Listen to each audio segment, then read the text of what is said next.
सांची एक ऐसा स्थल जो अपने अप्रतिम बौद्ध स्मारकों तथा पुरातत्व सामग्री के कारण संपूर्ण विश्व में बौद्ध धर्म का पर्याय बन चुका है। यह स्थल मध्य प्रदेश की राजधानी भोपाल से 45 किलोमीटर पूर्वोत्तर में रायसेन जिले में स्थित है। यह स्थान बुद्ध की किसी जीवन घटना से संबंधित नहीं है और न ही ये कभी बौद्ध संघ की किसी घटना या सम्मेलन का केंद्र स्थल था। चीनी यात्री हेनसांग ने अपने भारत यात्रा वृत्तांत में अन्य बौद्ध स्थानों का विस्तृत विवरण दिया, परंतु सांची के विषय में वो मौन है।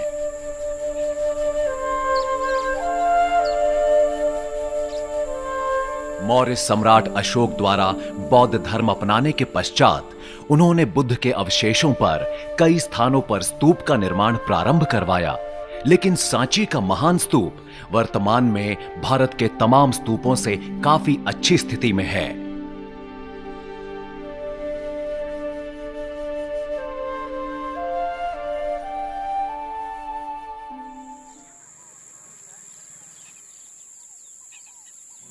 बौद्ध अनुयायियों से मिलने वाले दान तथा राजकीय संरक्षण प्राप्त होने के कारण यह स्थल 3री शताब्दी ईसा पूर्व से 12वीं शताब्दी तक फला फूला।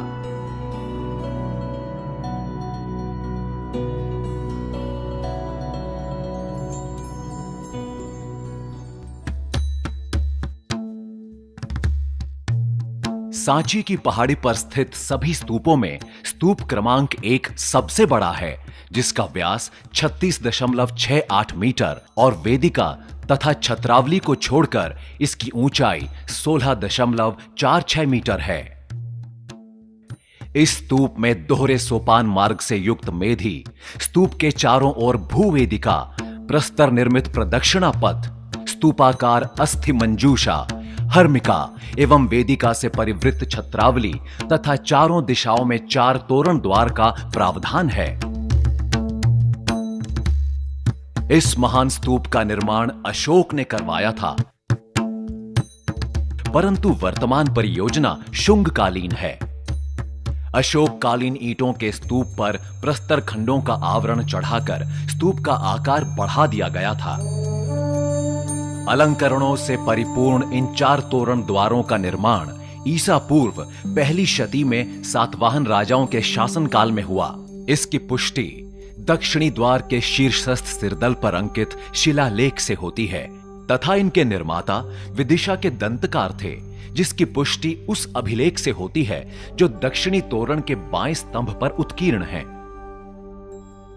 हीनयान प्रभाव के कारण जातक कथाओं में वर्णित दृश्यों में बुद्ध को सांकेतिक रूप में दिखाया गया है, जैसे कि उनका अश्व कंथक जिस पर उन्होंने अपने पिता का घर छोड़ा था, उनके चरणों के निशान और बोधि वृक्ष जिसके नीचे उन्हें दिव्य ज्ञान प्राप्त हुआ था आदि।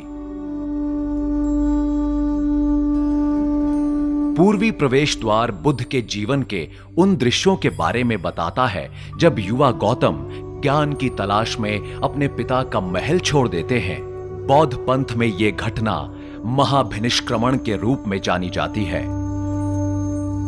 बौद्ध धर्म के जन्म और संरक्षण की कहानी दक्षिणी प्रवेश द्वार पर दर्शाई गई है।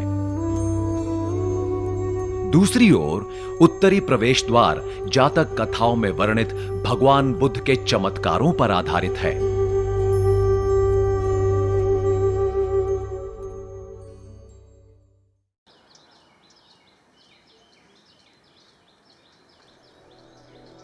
स्तूप संख्या 2 वर्तमान में अर्धगोलाकार अंड भूस्तर की वेदिका के साथ ही पहाड़ी के पश्चिमी ढाल पर स्थित है।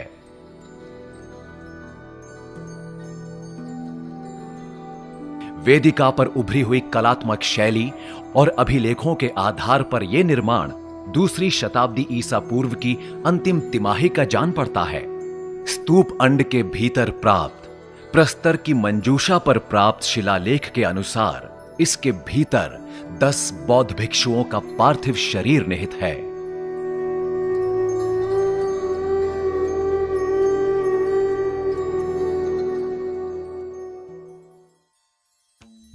स्तूप क्रमांक 3 स्तूप क्रमांक 1 से 45 मीटर उत्तर पूर्व में स्थित है।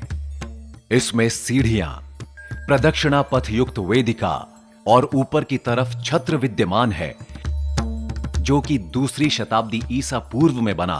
स्तूप का व्यास 15 मीटर है और इसकी ऊंचाई छत्र को छोड़कर 8.23 मीटर है। इसमें केवल एक ही तोरण द्वार है तथा अंड मूलतः गोलाकार है। वहां पाई गई प्रस्तर मंजूषा पर उत्कीर्ण शिलालेख के अनुसार ये अवशेष सारिपुत्र व मौद्गल्ययायन के हैं। ये दोनों बुद्ध के प्रधान शिष्य थे। इसके अलावा परिसर में अन्य छोटे स्तूप, मठ, मंदिर और खंडित स्तंभों के अवशेष भी स्मारक के रूप में विद्यमान हैं। उनमें से दक्षिण द्वार के समीप स्तूप क्रमांक 1 के पास अशोक द्वारा स्थापित करवाया गया एक शिला स्तंभ, स्तंभ संख्या 10, सबसे उत्कृष्ट है, जिसका सिंह शीर्ष अब सांची के स्थल संग्रहालय में संरक्षित है। एक और अद्वितीय स्तंभ संख्या 35 वज्रपाणी स्तंभ के रूप में खड़ा है, जिसमें मूर्ति के प्रभामंडल की परिधि के चारों ओर समान अंतर पर 12 छेद बने हैं, जिसके द्वारा प्रभामंडल पर संभवतः 12 छेदों वाला धातु का उज्जवल प्रभामंडल लगा था।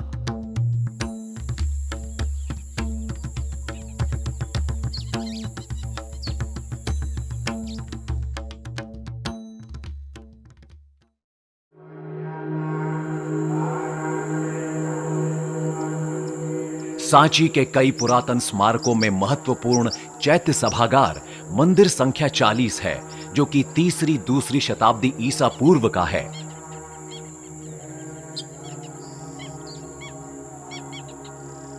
एक और मंदिर संख्या 17 जो आकार में साधारण है, जिसकी समतल छत, वर्ग गर्भगृह और खंभेदार बरामदा है, गुप्तकालीन मंदिरों का सबसे प्रारंभिक उदाहरण माना जाता है। इसके अलावा सांची ने अपनी पहाड़ी की चोटियों पर कई मठों के अवशेषों को सहेज कर रखा है। हर मठ में एक मुख्य आंगन है, जिसके चारों ओर कक्ष हैं। बहरहाल मठ संख्या 51 ज्ञात सभी अवशेषों के बीच सबसे प्रभावशाली संरचना है। भारत में बौद्ध धर्म के पतन के साथ सांची भी 14वीं सदी से ही वीरान हो गया और तब तक वंचित रहा, जब तक कि 1818 में जनरल टेलर ने इस स्थल को फिर से नहीं खोज निकाला। हालांकि सांची के उद्धार का वास्तविक श्रेय सर जॉन मार्शल को जाता है, जिन्होंने 1912 से 1919 के बीच सांची के स्मारकों की खोज, खुदाई और संरक्षण की जिम्मेदारी संभाली। सन 1919 में ही पुरातात्विक संग्रहालय की स्थापना की, जो कि वर्तमान में स्थल संग्रहालय के रूप में विद्यमान है।